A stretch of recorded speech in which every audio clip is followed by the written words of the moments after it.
बा जब से फगुनावा बस में लागे न तोहर मनावा। चढ़ल बा जब से फगुनावा बस में लागे न तोहर मनावा।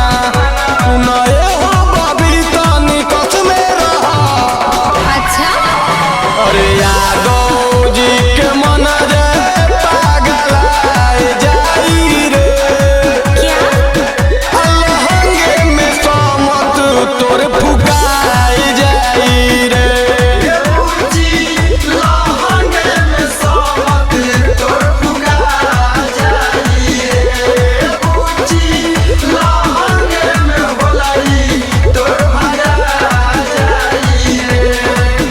अरे नामन बसन काहे पगलाज बसन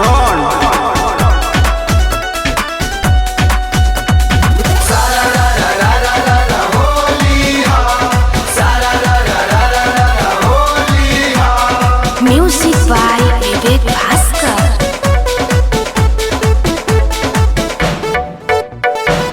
हमरा नजर में तू चढ़ गइलू, अखिया में हमारा तू गड़ गइलू। ढेर मत बोला। नजर में हमारा तू चढ़ गइलू, अखिए में हमारा तू गड़ गइलू। सुनए हो बबी हेने फंस के रहा। और ना भगवा ते पंडित जी के मन जाए पागल आए जाई रे। अच्छा अलहंगे में समत तोर फुकाए जाई रे। बूची लहंगे में होलरी तोर भंजाई जाई रे।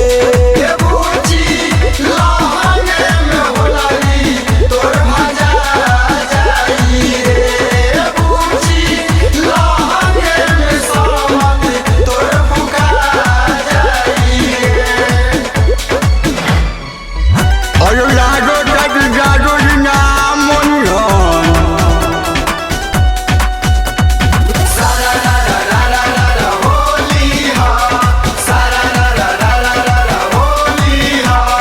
माँ भगवती रिकॉर्डिंग स्टूडियो लालापुर। विमलेश के बूची तू का बुझेलू, बाबा निशु संगे काहे जुझेलू। विमलेश के बूची तू का बुझेलू, निशु बाबा संगे काहे जुझेलू। विवेक भास्कर के गोरी तनी टच में रहा। कोलक दर के का जादू